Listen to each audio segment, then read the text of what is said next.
जो पूजा आप इसलिए करते हो कि इसके बदले मुझे सुरक्षा मिलेगी, कुछ भौतिक फ़ायदा मिलेगा, कुछ पैसा मिलेगा, प्रॉपर्टी मिलेगी, शादी होगी, कुछ भी, तो वो जिसकी उस समय तुम जिसकी पूजा कर रहे होते हो वो देवता होता है। और जब आपके मन में कोई इच्छा नहीं होती, कुछ मांगना नहीं होता, सिर्फ इसलिए पूजा कर रहे होते हो कि बस भगवान की पूजा करनी है मुझे, तो तब जब पूजा करते हो उसको बोलते हैं ईश्वर की पूजा। जय श्री राम दोस्तों, मैं हूँ शशि। जय श्री राम, मैं हूँ आलोक। शुरू करते हैं चर्चा ऑन गीता ज्ञान। श्लोक नंबर 12। कांक्षन्तः कर्मणां सिद्धिं यजन्त इह देवताः क्षिप्रं हि मानुषे लोके सिद्धिर्भवति कर्मजा। इस मनुष्य लोक में कर्मों के फल को चाहने वाले लोग देवताओं का पूजन किया करते हैं, क्योंकि उनको कर्मों से उत्पन्न होने वाली सिद्धि शीघ्र मिल जाती है। पिछले श्लोक में, श्लोक नंबर 11 में हमने पढ़ा था, ये वो वाला श्लोक था जिसमें कहते हैं कि भक्त मुझे जिस प्रकार भजते हैं मैं भी उनको उसी प्रकार भजता हूँ। अर्थात जिस प्रकार से आप मेरी पूजा करते हो, मुझे याद करते हो, मैं तुम्हें उसी तरह से रिस्पॉन्ड करता हूँ।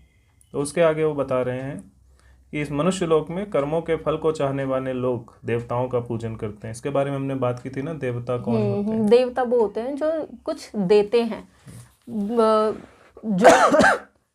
जो हमारी जितनी भी देवते हैं, जो भी हमें खाना पानी, ये सारी चीज़ें, सूर्य, ये जितनी भी गर्मी वगैरह जो भी मिलती है, अग्नि वगैरह, तो ये सारी चीज़ें देवताओं से मिलती है, क्योंकि देवता उन्हीं को कहते हैं जो देने का सामर्थ्य रखता है। तो जल जो है वो इंद्र देवता है, जो जल देने का सामर्थ्य रखते हैं।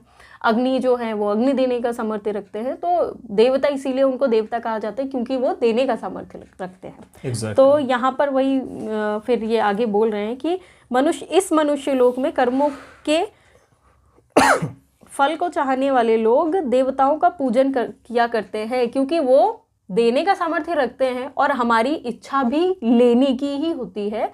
इसीलिए हम ये देवताओं का पूजन किया करते हैं, क्योंकि कामनाओं की सिद्धि चाहिए उनको। और वहाँ यहाँ पर बोल भी रहे हैं भगवान कि उनके जो कर्मों से उत्पन्न होने वाली जो सिद्धि है वो शीघ्र मिल जाती है उनको।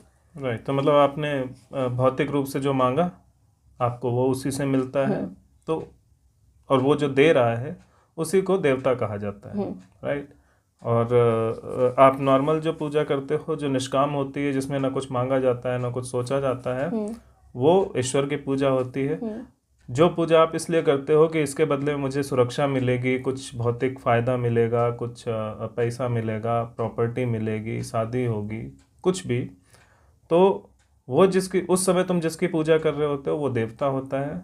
और जब आपके मन में कोई इच्छा नहीं होती, कुछ मांगना नहीं होता, सिर्फ इसलिए पूजा कर रहे होते हो कि बस भगवान की पूजा करनी है मुझे, तो तब जब पूजा करते हो उसको बोलते हैं ईश्वर की पूजा। ईश्वर की पूजा। और ये आप इसीलिए करते हो क्यों? क्योंकि यहाँ पर आप कर्मण्येवाधिकारस्ते मा फलेषु कदाचन वाले कॉन्सेप्ट को नहीं मानते। तो आप जो कर्म करते हो उसका आपको फल चाहिए, तो आप जो पूजा करते हो उसका आपको फल चाहिए होता है। इसलिए आप जिसकी उस समय जिस भी नाम की, जिस भी रूप की पूजा कर रहे होते हो वो देवता बन जाता है, ईश्वर नहीं रह जाता। और कर्म फल इससे पहले जो भगवान ने जो अभी तुमने कर्मण्येवाधिकारस्ते की बात की, तो इसमें जो भगवान ने बोले कि कर्म तो करो, फल मत सोचो कुछ भी होगा। बट एक्चुअल में ये जो पूजा का भाव है, ये मोस्टली लोगों में इस चीज़ से होता है कि पहले वो ये फल डिसाइड करते हैं कि मुझको ये प्राप्त करना है, तो इसके लिए मुझे ये पूजा करनी पड़ेगी।